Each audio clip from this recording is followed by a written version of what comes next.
Bom, de fato eu tinha postado aqui, postei agora, recentemente, dia 27 de maio. Olha a decisão, e eu vou disponibilizar isso daí para vocês, tá? Podem ficar tranquilos. Olha aqui a decisão que saiu. Promessa de doação no direito de família é mais comum do que você imagina.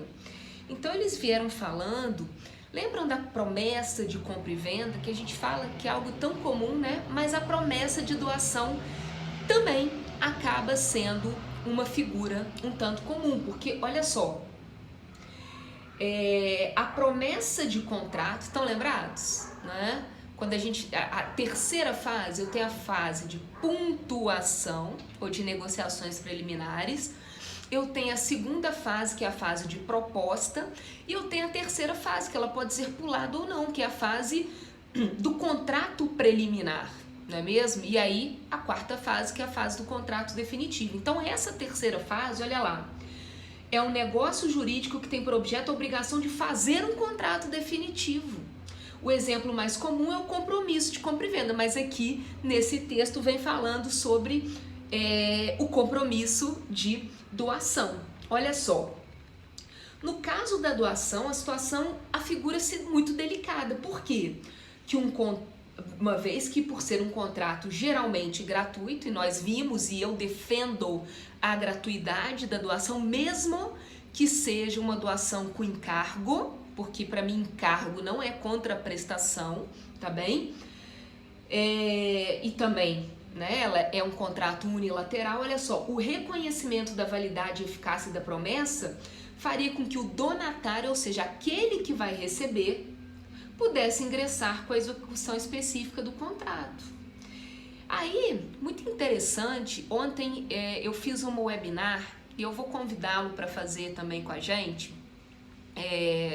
Próximo semestre, com toda certeza, o Rodrigo Mazei é um grande amigo meu, para mim é o maior processualista no Brasil na atualidade, é a pessoa que mais sabe processo civil e direito civil, né? Então, a pessoa que domina muito bem o assunto. E a gente estava até comentando isso nessa webinar de ontem. E ele comentou a respeito do Código alemão. Porque olha lá o que vem trazendo o Código Civil alemão, lá no seu artigo 518, parágrafo 518, que fala da promessa de doação. Olha só, para a validade de um contrato pelo qual, como doação, é prometida uma prestação exigível à documentação ou por tabelião, né? Deixa eu repetir, para a validade de um contrato pelo qual, como a doação é prometida uma prestação, vírgula, é exigível a documentação judicial ou por tabelião. Gente, eu não leio alemão, tá? O mesmo se dá quando é outorgada como doação uma promessa de dívida. Então, olha aqui que interessante, porque no próprio Código Civil alemão já vê essa possibilidade dessa promessa, tá?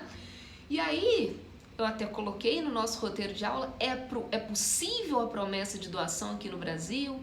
O STJ em determinados momentos entende que sim, em determinados momentos entende que não, tá? Mas eu entendo que não seria proibida, tá bem? Então eu gostaria que vocês lessem esse texto, eu acho que ele é muito interessante, tá bem? Eles citam aqui diversos autores, tá? Fala do próprio 422, o Código Civil, fala dos enunciados da jornada de direito civil, mas aqui é que vem o seguinte, olha só, e aí que é o fio da meada que tem mais a ver com o que nós vamos entender aqui, o que nós vamos discutir.